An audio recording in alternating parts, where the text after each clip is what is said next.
नमस्कार, आप देख रहे हैं स्टार भारत न्यूज और मैं हूं आपके साथ स्वप्निल यादव। वक्त हो चला है देश और दुनिया की बड़ी खबरों का, तो रुक करते हैं खबर की ओर। प्रधानमंत्री नरेंद्र मोदी ने हाल ही में कोलकाता में हुई एक महिला की हत्या के मामले पर गहरा दुख व्यक्त किया और इसे लेकर बड़ा संदेश दिया। उन्होंने स्पष्ट रूप से कहा कि महिलाओं के खिलाफ होने वाले अपराध किसी भी सूरत में माफी योग्य नहीं है।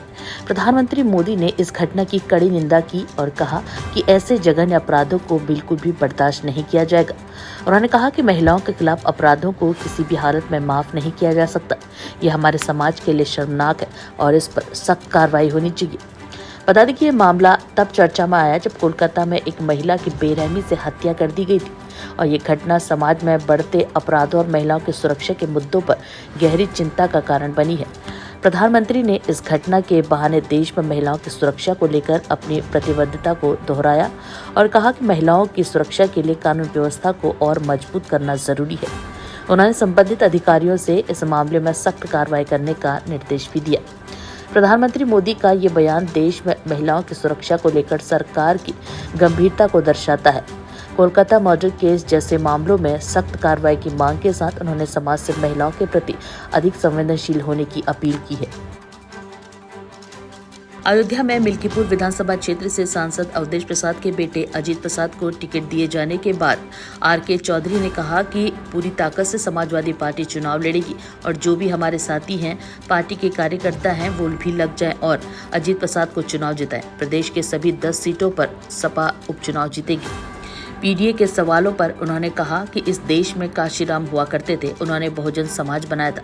जो बहुजन की बात करेगा वो दिल्ली पर राज करेगा और अब वही पीडीए बन गया है तो नारा बदल दिया गया। जो पीडीए की बात करेगा वो दिल्ली पर राज करेगा। बाबा तेरा मिशन अधूरा, काशीराम करेंगे पूरा।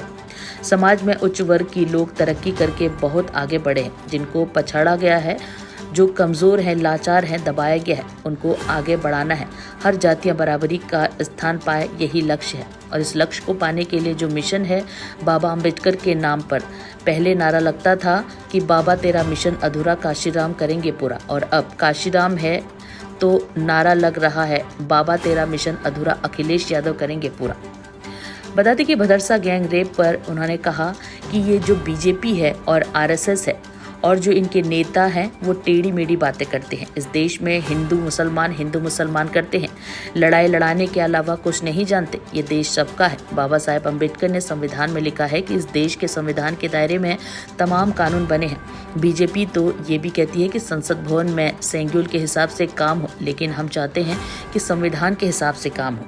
जातिगत जनगणना की मांग पर उन्होंने कहा कि हम भी चाहते हैं कि इसकी जांच हो जाए, पता चल जाए कि कितनी किसकी संख्या है।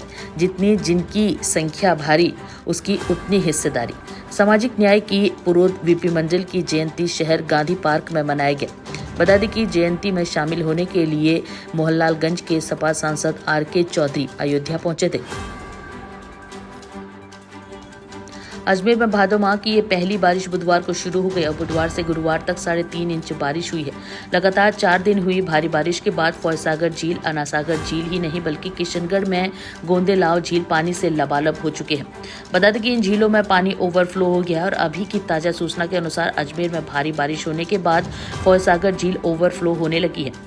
फौजसागर झील की क्षमता 26.9 फीट है और भारी बारिश की वजह से 6 इंच पानी बढ़ गया है। और इस बार सावन माह में हुई बारिश ने ज्यादातर बांध और तालाब भर गए हैं। सवाई माधोपुर जिले के चौथ का बरवाड़ा में शनिवार की शाम से और आज सुबह तक करीब 123 मिलीमीटर बारिश हुई है।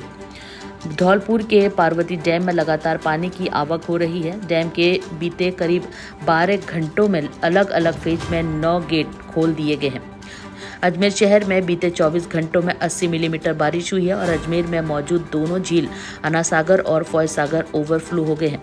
अनासागर झील की क्षमता 13 फीट है और यहां 1 फीट 6 इंच का ओवरफ्लो है। वहीं फौजसागर झील की क्षमता 26.9 फीट है और 6 इंच ओवरफ्लो है। भीनमाल में सुंदमाता में मूसलाधार बारिश से झरना तेजी से बहकर निकला, जिसमें 5 लोग बह गए, जिसमें डूंगरपुर से आई एक महिला श्रद्धालु की मौत हो गई, जबकि 3 जनों को रेस्क्यू कर सुरक्षित बाहर निकाल दिया गया है और एक की तलाश जारी है। हरियाणा के झज्जर में पेरिस ओलंपिक 2024 में कांस्य पदक विजेता और भारतीय निशानबाज मनु भाकर खानपुर खुर्द में अपने नाना नानी के घर पहुंची, जहां उनका भव्य स्वागत किया गया। पेरिस ओलंपिक 2024 में कांस्य पदक विजेता और भारतीय निशानबाज मनु भाकर ने कहा कि मुझे यहां आकर बहुत अच्छा लग रहा है। मैं बहुत समय बाद आई हूं, अपनापन सा महसूस हो रहा है। अपने परिवार में आकर अच्छा लग रहा है। कांग्रेस सांसद दीपेंद्र सिंह हुड्डा ने कहा कि ये हमारे लिए गर्व की बात है। हम अपनी बेटी बहन मनु भाकर को बहुत बहुत बधाई देना चाहते हैं। ये कोई छोटी उपलब्धि नहीं है। झज्जर एक ऐसा जिला है जिसने देश को 3 ओलंपिक मेडल दिए हैं। आप अंदाजा लगा सकते हैं कि झज्जर जिला कितने देशों पर भारी पड़ा होगा।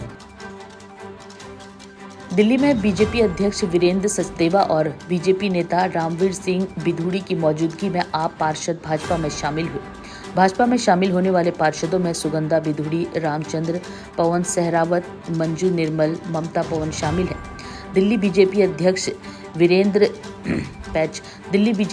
वीरेंद्र सचदेवा और बीजेपी नेता रामवीर सिंह बिधूड़ी की मौजूदगी में आप पार्षद भाजपा में शामिल हुए। भाजपा में शामिल होने वाले पार्षदों में सुगंधा बिधूड़ी, रामचंद्र, पवन सहरावत, मंजू निर्मल, ममता पवन आदि शामिल हैं। और दिल्ली विधानसभा चुनाव से पहले आम आदमी पार्टी को बड़ा झटका लगा है। आपके 5 पार्षद भाजपा में शामिल हो गए हैं। दिल्ली बीजेपी अध्यक्ष वीरेंद्र सचदेवा और बीजेपी नेता रामवीर सिंह बिधूड़ी की मौजूदगी में आप पार्षद भाजपा में शामिल हुए। बता दें कि रविवार को आम आदमी पार्टी के 5 पार्षदों ने भाजपा की सदस्यता ग्रहण कर ली है। भाजपा में शामिल होने वाले पार्षदों में वार्ड 178 से सुगंधा बिधूड़ी, वार्ड 28 से रामचंद्र, वार्ड 30 से पवन सहरावत, वार्ड 180 से मंजू निर्मल और वार्ड 177 से ममता पवन शामिल हैं।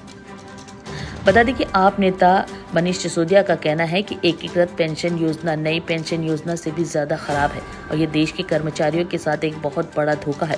इस पेंशन योजना से देश के अर्धसैनिक बलों को निकालकर बाहर कर दिया गया है और वो इस दायरे में नहीं आएंगे क्योंकि उनकी सर्विस 25 साल की होती नहीं है। उन्होंने आगे कहा कि हर महीने 10% पेंशन के नाम पर कटेगा और उसके बाद पूरा पैसा सरकार अपने पास रख लेगी। अंतिम के 12 महीनों का औसत निकालकर 6 महीने की तनख्वाह दे दी जाएगी और कुल मिलाकर ये एनपीएस से भी ज्यादा बेकार योजना है। देश के कर्मचारियों के साथ मोदी सरकार ने बहुत बड़ा धोखा किया है। तो फिलहाल अब हमें दीजिए इजाजत और आप देखते रहे स्टार भारत न्यूज।